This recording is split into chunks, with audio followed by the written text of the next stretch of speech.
நாங்க வேலைக்கு போன உடனே இனிஷியல் ஸ்டேஜஸ்ல பண்ண பெரிய தப்பு, ரொம்ப பெரிய தப்பு நினைச்சு நாங்க ரொம்பவே பேடா ஃபீல் பண்றோம். சோ அது என்னன்னு பாத்தீங்கன்னா, இனிஷியல் ஸ்டேஜஸ்ல நாங்க எதுவுமே இன்வெஸ்ட் பண்ணல, we didn't save any money. So அதை நினைச்சு இப்போ we are feeling very bad. So அது என்னன்னா லைக் salary வந்து ஒரு ஃபர்ஸ்ட் எல்லாம் எக்ஸ்பென்ஸ் பார்த்துட்டு அதுக்கப்புறம் நம்ம சேவ் பண்ணணும் அப்படின்ற ஒரு மைண்ட் செட்ல இருந்தோம்னா, அது ஒரு நம்ம salary வந்து ஒரு 10-15 டேஸ்ல நம்மளுக்கு வந்த மொத்த அமௌண்ட்டும் நம்ம கிட்ட செலவாயிரும். சோ சேவ் பண்றதுக்கு எதுவும் இருக்காது. பேசிக்கா என்ன பிராக்டிஸ் பண்ணணும்னா, எப்பயுமே உங்களுக்கு ஒரு salary வந்துச்சோ, ஒரு இன்கம் வந்துச்சுன்னா, your first expense should be the investment or savings. So அப்படி நீங்க இனிஷியல் ஸ்டேஜ்ல இருந்து பண்ண ஆரம்பிச்சீங்கன்னா, லைக் ஆஃப்டர் லைக் 10-20 இயர்ஸ் கழிச்சு உங்ககிட்ட ஒரு நல்ல ஒரு ஃபைனான்ஷியல் சப்போர்ட் உங்களால உங்களுக்கு பண்ணிக்க முடியும். So that will be very useful.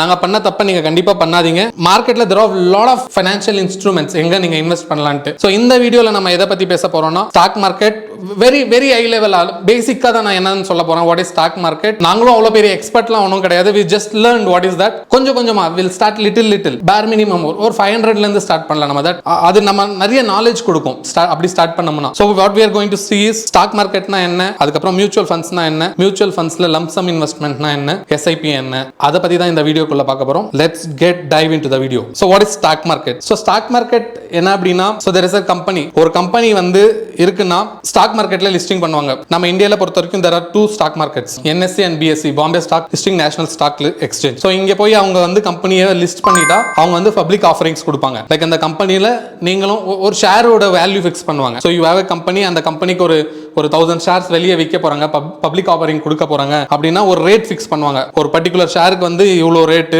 Maybe for example each share cost like 100 rupees அப்படின்னு. சோ அந்த ஷேரை வந்து நீங்க எவ்வளவு வேணுமோ அவ்வளோ நீங்க there are lot of brokers in market, அந்த brokers வச்சு நீங்க அந்த ஷேர் வாங்குனீங்கன்னா, so that again like உங்களுக்கு வர ரிட்டர்ன்ஸ் வந்து depends. so how the company is going to perform, எப்படி பெர்ஃபார்ம் பண்ண போகுது, அவங்களோட பிசினஸ் எப்படி இருக்க போகுது அப்படின்ட்டு. so there are n number of stocks in the market listing பண்ணிருக்காங்க. நீங்க ஸ்டாக்ஸ் செலக்ட் பண்ணும்போது there are lot of analysis you have to ஏகப்பட்ட அனலைஸ் பண்ணி இந்த கம்பெனியோட ப்ராடக்ட் என்ன, அவங்க என்ன மாதிரி சர்வீஸ் பண்றாங்க, இந்த மாதிரி விஷயம் நிறைய நீங்க ஃபண்டமெண்டல் அனாலிசிஸ் பண்ணாதான் எது பெஸ்டான ஸ்டாக், எது மல்டி பேக்கரா இருக்க போகுது, ஆஃப்டர் 10-20 இயர்ஸ் நல்ல ஈல்டு கொடுக்க போகுது, ரிட்டர்ன்ஸ் ஈல்டு கொடுக்க போகுது அப்படின்றதுக்கு வந்து நீங்க ஏகப்பட்ட அனலைஸ் பண்ணணும். So stock market is completely and risk, ஏகப்பட்ட ரிஸ்க் இருக்கு. அதுல நமக்கு நல்ல எது பெஸ்ட்னு தெரிஞ்சாதான் we should step into it. இன்னொன்னு என்னன்னா, நம்ம எல்லாருமே வந்து ஒரு ஃபுல் டைம் ஜாப் போயிட்டு இருப்போம். ஒரு பிசினஸோ ஒரு ஜாபோ பண்ணிட்டு இருக்கும்போது நம்ம உட்காந்து will not have that time to analyse பண்ணி நம்ம தெரிஞ்சுக்கிட்டு எந்த கம்பெனி பெட்டர், ஸோ எந்த ஸ்டாக்கை நம்ம பிக் பண்ணலாம், எந்த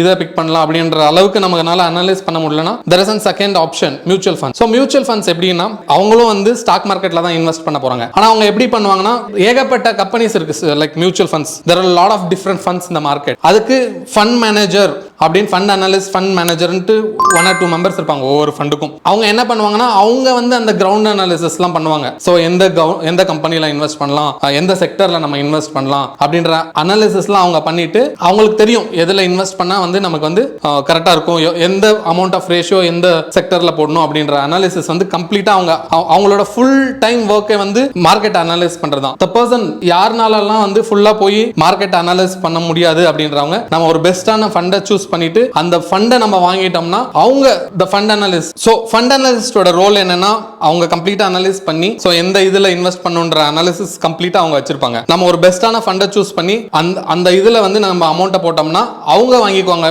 நம்ம கம்ப்ளீட்டா போய் அனலைஸ் பண்ணனும், இன்வெஸ்டிகேட் பண்ணனும்ன்ற ஒரு அந்த பெரிய பர்டன் நம்ம மேல இருக்காது. இதுக்கு பாத்தீங்கன்னா அவங்க ஒரு எக்ஸ்பென்ஸ் ரேஷியோ அப்படின்னு ஒரு பெர்சன்டேஜ் ஆஃப் கமிஷன் வந்து அந்த கம்பெனி சார்ஜ் பண்ணுவாங்க. சோ அது போனா நம்ம வந்து அமௌண்ட் வந்து நமக்கு வந்து சேஃபா இருக்கும் சொல்ல முடியாது. அகைன் அது மார்க்கெட்ல தான் இன்வெஸ்ட் பண்ண போறாங்க. பட் அந்த ஃபண்ட் அனலைசிஸ் அவங்க எக்ஸ்பர்டீஸ், they know அவங்க எப்படி ஹேண்டில் பண்ணணும் அப்படின்றது வந்து அவங்களுக்கு கம்ப்ளீட்டா தெரிஞ்சிருக்கும்.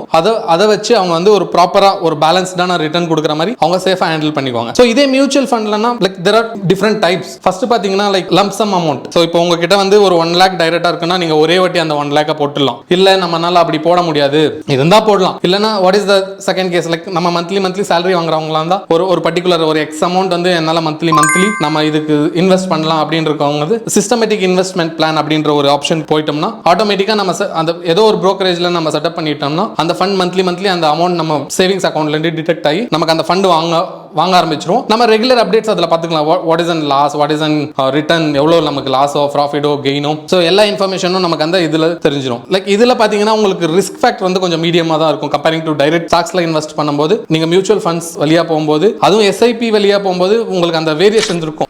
அந்த வேல்யூஸ் டிஃப்ரென்ஸாக இருக்கும் எவ்ரி மந்த் வந்து. லைக் மார்க்கெட் அப் அண்ட் டவுனில் இருக்கும்போது அந்த ஒரு பேலன்சிங்காக இருக்கும். இந்த இன்வெஸ்ட்மெண்ட் இன்ஸ்ட்ருமெண்ட்ஸை தவிர there are n number of risk factor கம்மியாக இருக்கிறது, லைக் ரிட்டர்ன்ஸ் கம்மியாக இருக்கிறது, ஏகப்பட்டது இருக்கு. ஸோ இந்த கமிங் வீடியோஸ் அதை பத்தி எல்லாமே பார்ப்போம். ஸோ இதை பத்தி உங்களுக்கு வேற ஏதாச்சும் அடிஷனலா தெரிஞ்சுன்னா கீழே மறக்காம கமெண்ட் செக்ஷன்ல சொல்லுங்க. So will see it in another video. Until then, bye from Nadodis.